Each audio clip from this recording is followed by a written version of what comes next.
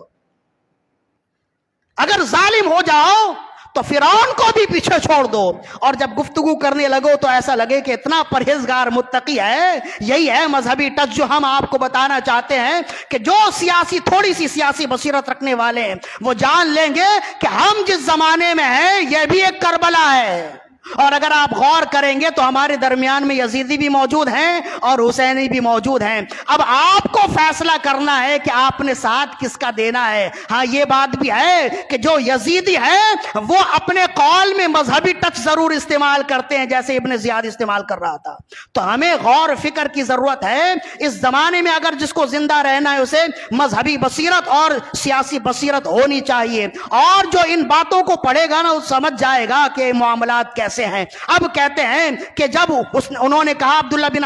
عزیز، حضرت عبداللہ بن عفیف الازدی نے کہا کہ تم قتل کرتے ہو نبی کی اولادوں کو اور گفتگو کرتے ہو صدیقین جیسی، تو اب اس سے رہا نہ گیا اور اس نے ان کو بھی قتل کر دیا، اور امام حسین کے جانثاروں میں ایک اور شہید کا اضافہ ہو گیا۔ اس نے کر دیا سب کچھ نا۔ ہم پوری گفتگو کرنا نہیں چاہ رہے، ہم تو بتانے جا رہے ہیں کہ وَسَيَعْلَمُ الَّذِينَ ظَلَمُوا أَيَّ مُنْقَلَبٍ يَنْقَلِبُونَ۔ یہ جو وعدہ رب ہے، یہ وعدہ رب پورا کیسے ہوا ہے واقعہ کربلا میں؟ تو کہتے ہیں کہ اب یہ سارا معاملہ ہو گیا اور ساری زمین میں یزید کی حکومت ہو گئی، لیکن وہ حکومت کتنے عرصے تک چلی؟ 2.5 سال تک چلی، بس اس کے بعد یزید مر گیا۔ اچھا، آپ اگر زمینی حقائق کو جاننے والے ہیں نا، سیاسی اتار چڑھاؤ، ظالم اور مظلوم کا کردار، ظالم کا احتساب اگر آپ غور کریں گے نا تو ساری دنیا تو نہیں، پاکستان کی سیاسی تمام پورے نقطۂ نظر کو آپ دیکھیں گے نا، پاکستان کی سیاسی بصیرت کو دیکھیں گے اور سیاسی خد و خال کو دیکھیں گے تو آپ کو اندازہ ہوگا اور آپ کو یقین ہو جائے گا، یہاں بھی سیاست دانوں کے ساتھ رب کا فیصلہ 2.5 سالوں میں ہی ہو جاتا ہے۔ یا تو 2.5 سال یا 2.5 سال کے اندر اندر فیصلہ ہو جاتا ہے ظالم کون ہے، مظلوم کون ہے۔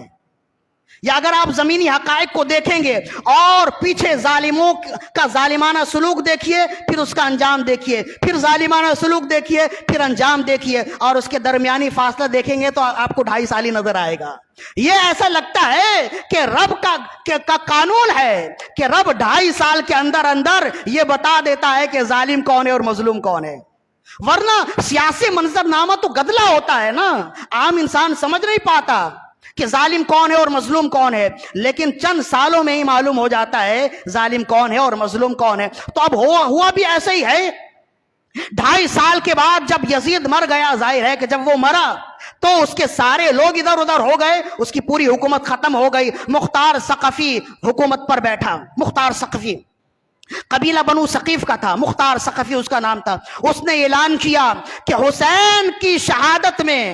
اور واقعہ کربلا میں جو شخص شامل تھا، چاہے عملاً ہو، چاہے قولاً ہو، چاہے ارادتاً ہو، میں اسے چھوڑوں گا نہیں، میں اسے قتل کروں گا۔ چنانچہ اب چن چن کر وہ لوگ قتل ہونے لگے تو باری آئی ابن سعد کی بھی۔ اچھا، ابن سعد کے بارے میں میں نے پہلے بتایا نا، یہ سپاہ سالار تھا، یہ تو جا رہا تھا ایران 4000 کا لشکر لے کر کہ ایران میں بدامنی تھی تو ابن زیاد نے اسے وہاں بھیجا تھا، لیکن آدھے راستے سے بلایا اور کہا کہ یہاں حسین کا معاملہ، پہلے معاملہ نمٹاؤ پھر وہاں جانا۔ تو جب اس نے سنا نا کہ میرے مد مقابل میں حسین ہے تو اس نے کہا میں ہر ایک کے مقابل میں آ سکتا ہوں، ان کے مقابلے میں نہیں آ سکتا۔ تو پھر ابن زیاد نے کہا اگر تم مقابل میں نہیں آؤ گے تمہارا عہدہ جائے گا، تمہیں سپاہ سالار سے برطرف کر دیا جائے گا، اور اگر تم ان کے مقابلے میں آؤ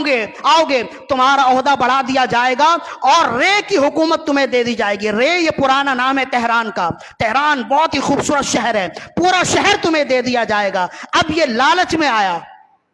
میں نے کہا نا یہ اقتدار کا نشہ ایسا ہے کہ جس کے دل میں آ جائے وہ سوچنے سے معذور ہو جاتا ہے، اور جس کی آنکھوں میں یہ نشہ آ جائے وہ حق دیکھنے سے اندھا ہو جاتا ہے، جس کے کانوں تک یہ نشہ چلا جائے وہ حق سننے سے بہرا ہو جاتا ہے۔ جب اس نے یہ دیکھا کہ اتنی بڑی سلطنت ملے گی، اقتدار ملے گا، دنیا ملے گی، تو وہ امام حسین کے مقابل میں آیا، اور پھر اس نے جو ظلم کیے وہ آپ کو معلوم ہی ہے۔ 2.5 سال کے بعد جب مختار ثقفی خلافت پر بیٹھا، اس نے اعلان کیا کہ میں سب سے پہلے ایسے شخص کو ماروں گا کہ اس کے مرتے ہی زمین کے تمام لوگ خوشیاں منائیں گے، حتیٰ کہ زمین کے کیڑے مکوڑے بھی اس کی موت پر شکرانے پر اپنے رب سے تسبیح کریں گے۔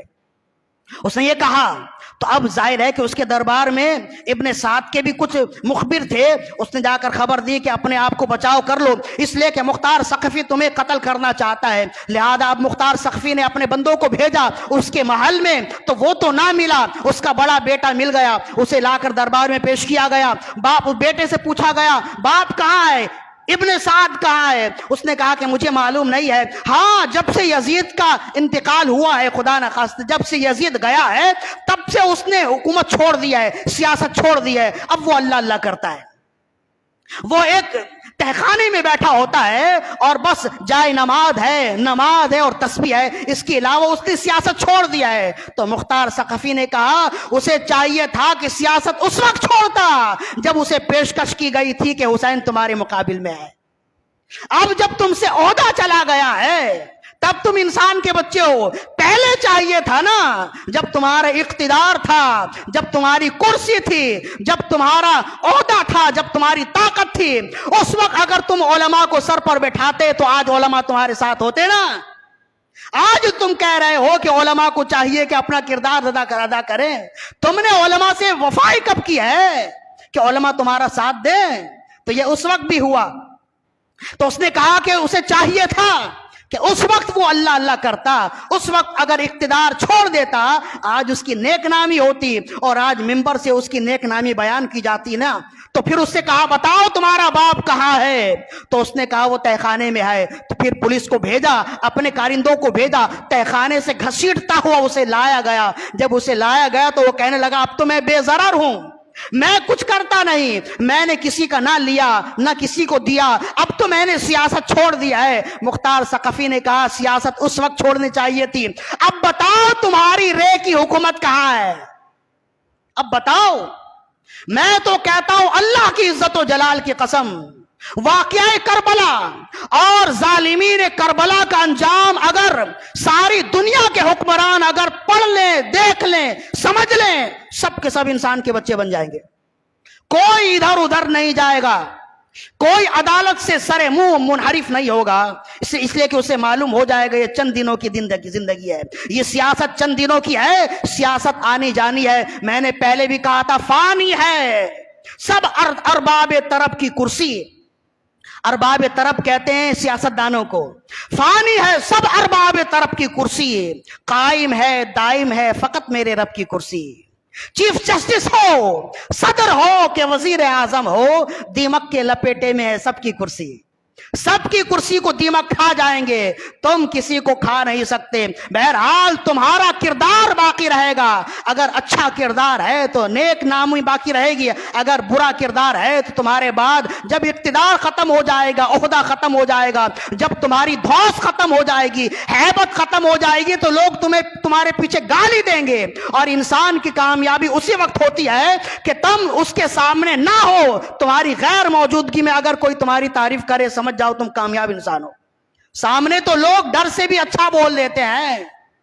کچھ لحاظ کرتے ہوئے بھی اچھا بول دیتے ہیں۔ اچھے انسان کی پہچان یہ ہے کہ اس کی غیر موجودگی میں لوگ کہیں کہ نہیں اچھا آدمی ہے۔ اب اسے لایا گیا اور لانے کے بعد اس کا سر اتار دیا گیا۔ اب جب سر اتارا گیا، بیٹے نے کہا کہ میرے سامنے باپ کو قتل کر دیا، اب باپ کی غیر موجودگی میں دنیا میں رہنے میں کوئی لذت نہیں ہے، کوئی مزہ نہیں ہے۔ مختار نے کہا اس خوش فہمی میں نہ رہنا کہ میں تمہیں چھوڑ دوں گا، میں نے تمہاری نگاہوں کے سامنے تمہارے باپ کو اس وجہ سے مارا تاکہ تمہیں تکلیف زیادہ ہو، اب تمہارا بھی وقت ہے۔ یہ کہہ کر اس کا سر اتار دیا، اور تاریخی جملہ مختار ثقفی نے کہا کہ باپ کا سر حسین کا بدلہ ہے اور بیٹے کا سر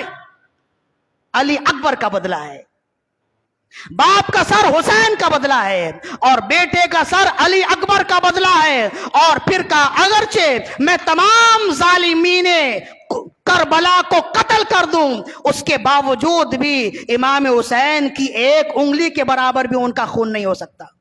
حسین حسین ہے.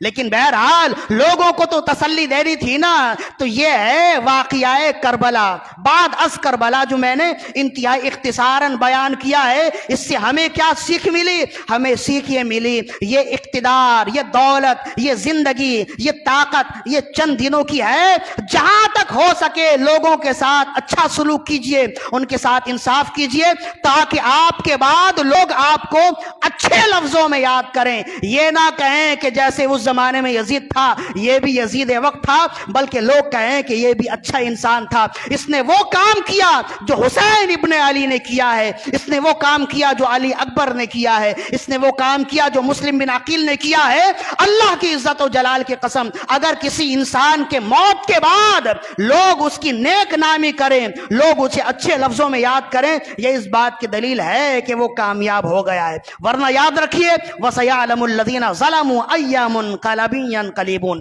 ظالم جتنا بھی بپھر جائے, جہاں بھی بھاگ جائے, ان قریب ظالم جان لے گا وہ کس کروٹ میں لیٹتا ہے. اللہ تعالیٰ سے دعا ہے کہ رب ذوالجلال ہماری آج کی حاضری اپنی بارگاہ میں قبول و مقبول فرمائے. وما علینا الا البلاغ.